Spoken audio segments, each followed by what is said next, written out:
ধূপগুড়ি বিধানসভা উপনির্বাচনের প্রস্তুতি চলছে। মনোনয়নপত্র জমা দেওয়ার প্রক্রিয়াও শেষ হয়েছে। শুরু হয়েছে প্রচার। শাসক থেকে বিরোধী সবাই নেমেছে ভোটের ময়দানে।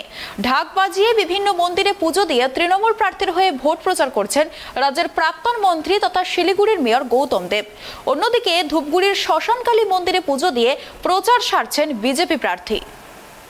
মধ্যেই ধূপগুড়ি বিধানসভায় উপনির্বাচনের মনোনয়নপত্র জমা দেওয়ার প্রক্রিয়া শেষ হয়েছে। শুরু হয়েছে প্রচার।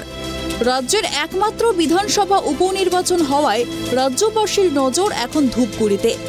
মনোনয়নপত্র জমা দেওয়ার পর প্রথম রবিবাসরীয় প্রচার রীতিমতো জমজমাট।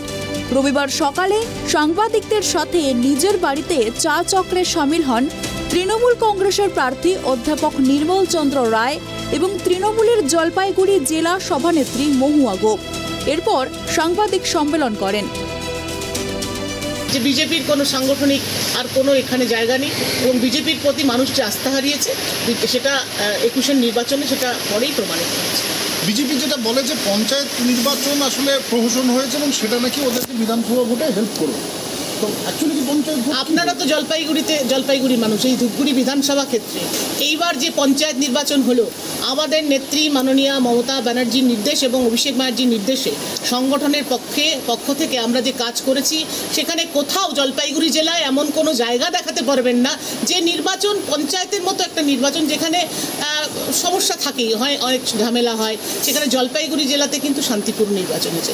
নমিনেশন পর্ব থেকে পঞ্চায়েত ভোট শান্তিপূর্ণ নির্বাচন, মানুষ দাঁড়িয়ে থেকে সারা রাত ধরে এই ধূপগুড়িতে বিভিন্ন ভোট কেন্দ্রে মানুষ সারা রাত ধরে দাঁড়িয়ে থেকে মহিলারা পর্যন্ত দাঁড়িয়ে থেকে স্বতঃস্ফূর্ত ভোট দিয়েছে তৃণমূল কংগ্রেসের পক্ষে, মমতা বন্দ্যোপাধ্যায়ের পক্ষে। তাই এই যে স্বতঃস্ফূর্ততা মানুষের এবং এই যে একটা শান্তিপূর্ণ নির্বাচন, এখানে কোথায় বিজেপি দেখাতে পারবে যে কোথাও কোনো এমন একটা ঘটনা ঘটেছে যেটা অভিযোগ তুলতে পারে, যেটা তৃণমূল কংগ্রেসের উপরে আঙুল তুলতে পারে এমন কোনো অভিযোগ জলপাইগুড়ি জেলা কোনো ক্ষেত্রে হয়নি। যেখানে দু একটা জায়গায় সমস্যা হয়েছে, কোথাও একেবারে তলায়, সেখানে তো রিপোল করা হয়েছে। একটা আভাস আমরা পাচ্ছি, কানাঘোষা শুনতে হচ্ছে যে জলপাইগুড়ি জেলায় দলের পূর্ণমন্ত্রী নেই একজন। ধূপগুড়ি যদি বিধায়ক দেয়, তৃণমূল দেয় তৃণমূলকে, তা আমরা যেটা আশা করতে পারি যে আগামী দিনে নির্মল মন্ত্রী।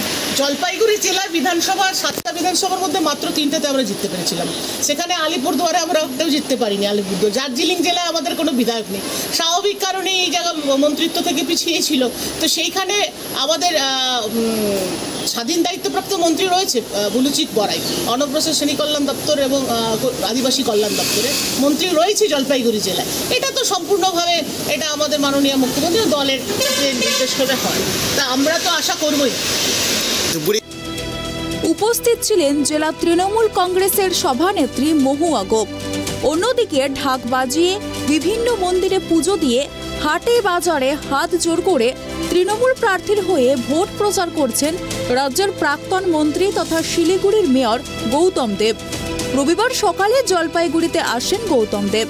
এদিন ধূপগুড়ি বাজারে এবং শহরের বেশ কয়েকটি ওয়ার্ডে পায়ে হেঁটে ধূপগুড়ি বিধানসভার উপনির্বাচনের তৃণমূল প্রার্থী ডক্টর নির্মল চন্দ্র রায়ের হয়ে ভোট প্রচার করলেন তিনি। দলীয় কর্মী সমর্থকদের সাথে নিয়ে এদিন বাজারের পথ চলতি মানুষ দোকানদারদের সাথে কথা বলে তৃণমূল প্রার্থীকে ভোট দেওয়ার আবেদন জানান। পাশাপাশি বেশ কিছু ওয়ার্ডের বাসিন্দাদের বাড়িতে পৌঁছেও কথা বলেন তিনি। একই সাথে পাল্লা দিয়ে মাঠে নেমেছে বিজেপি ও সিপিএম। সকালে ধূপগুড়ির শ্মশানকালী মন্দিরে পুজো দিয়ে পুরসভার 15, 16 ও 13 নম্বর ওয়ার্ড থেকে প্রচার শুরু করেছে বিজেপি প্রার্থী তাপসী রায়।